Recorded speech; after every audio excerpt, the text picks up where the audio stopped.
And he somehow catches these objects, and they don't look like insects, especially when he zooms in. Just take a look. And there comes this swirling vortex. There's inversion of color. I saw that 7 mile long tether up there. Yeah, it reminds me of the tether. Look, what is that? I don't normally see smoke doing that. Here's all the bugs.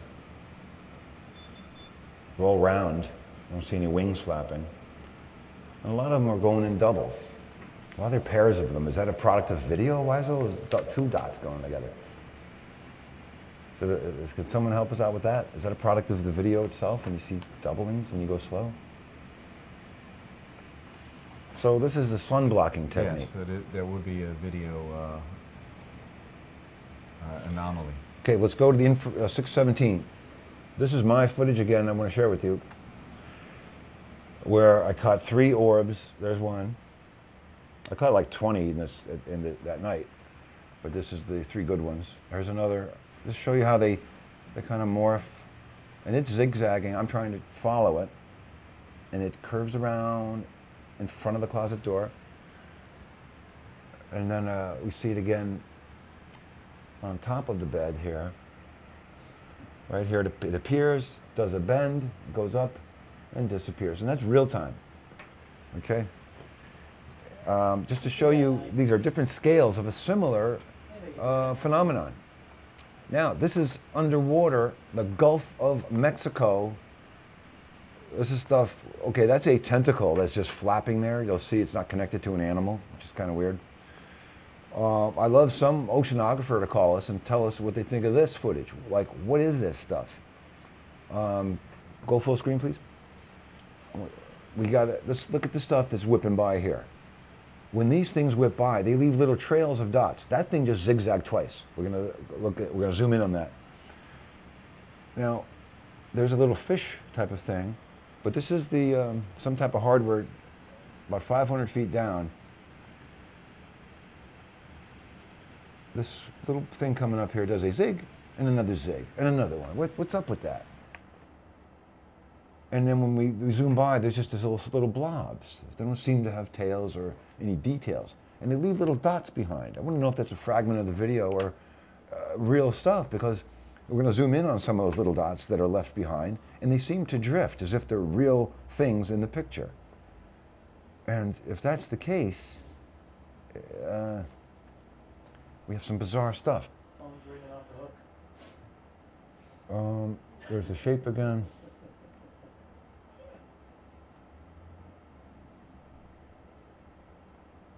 There's some other, I mean, is this just debris floating around, or are these fish? They seem to be flying in all different directions and then laying down these dots.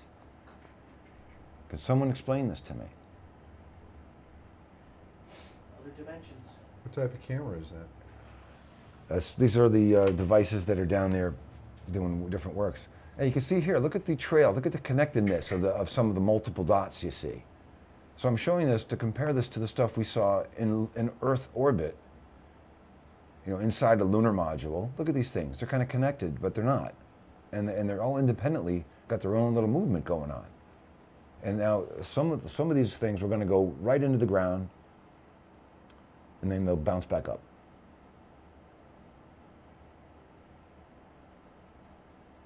Like, what's their mode of propulsion? What's going on here? What are these things? Can someone tell me that? Why don't you tell us?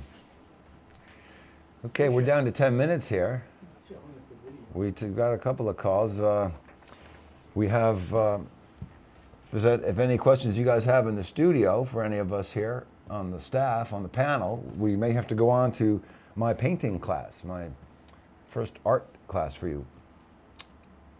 It's going to take up 9 minutes of the show. All right, we have an alien coming in. Here is the show. Here's me. Take it away. Showing you people how to abstract paint. Okay, you don't need two of me.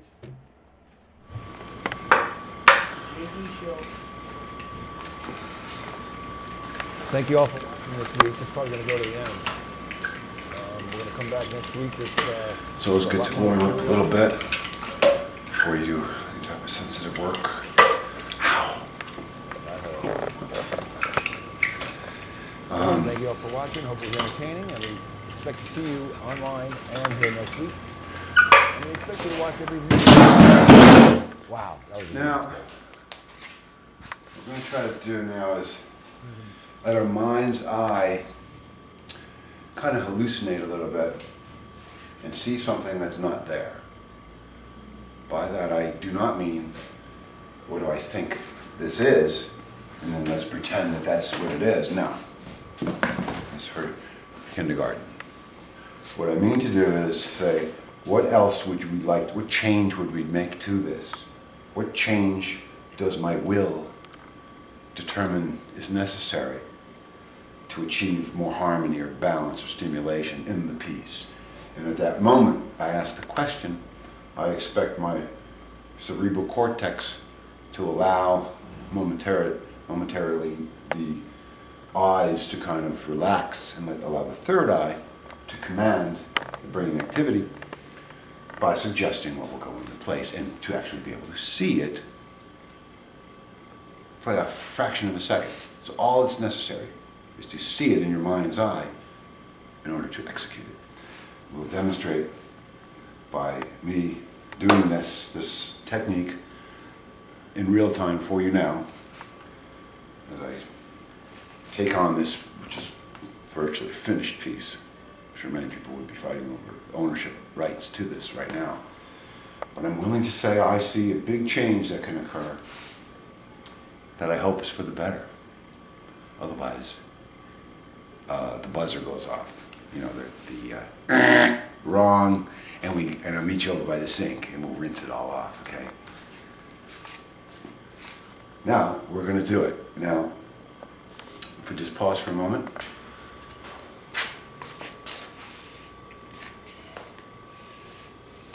Notice how I'm dancing with my shadow? You might have thought that to yourself. Why is he dancing with his shadow? Actually, I'm feeling my shadow up. Just trying to feel out. Can you get a shot of the shadows?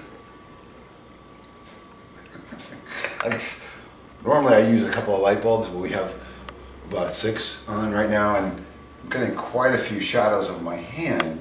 And I've never actually experienced this before, so I'm going to do a kind of kata until I see the shadow. Yeah, I see it.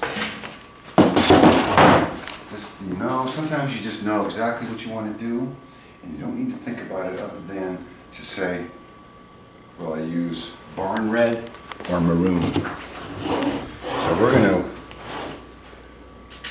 we're going with the barn.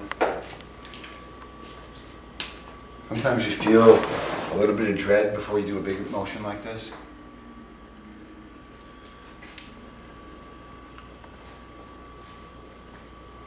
But you just got to do it. Suck it up. Not sure if that was the right thing. It was very tidy around here. So. Now, I don't know if this is going to help. I was going to do a solid covering, but I'm going to change strategy and just I'm going to do a double sweep. All right? Go 1, then 2. There's 1, and then 2. Okay, then we clean up. I can tell you right now, this may have been a mistake. So we're going to pretend that it's good. I'm going to fill it in a little bit. I call this gestural painting, where it's all about your gesture, revealing the intent. And I don't mind that at all. But I would like to reveal this red thing that had been there. So with my uncanny visual memory, I'm able to expose the red thing that was there. For better or for worse. I'll even keep that little streak, dust it a little. And I'm going to say, let's keep that for now.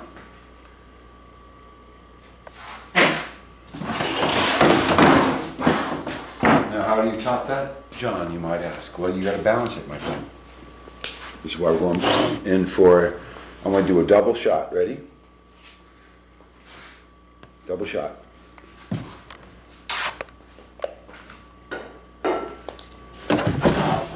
Don't ask me why. Sometimes you just have to do what your instinct tells you to do, even if it is insane. Sometimes you have to at least listen to it. You don't have to obey it. You don't have to obey your instinct. You're not enslaved to your instincts. But you gotta hear what your instinct has to say. That's all I'm commenting on. Now you may ask, how did that happen, John? And I'll say that, excuse me, I gotta rinse these sponges because I've got a lot of cleaning up to do.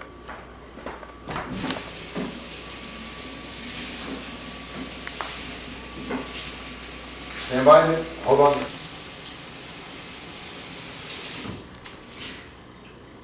Okay, ready? Not good. I like the edges of this. You know, any mistake you make like that always can leave a cool edge. Here, I'm glad we lost that little corner, but I want to just lighten that up a bit, pull it over the side. Maybe restore that corner. This, I don't mind at all, just as is. And this,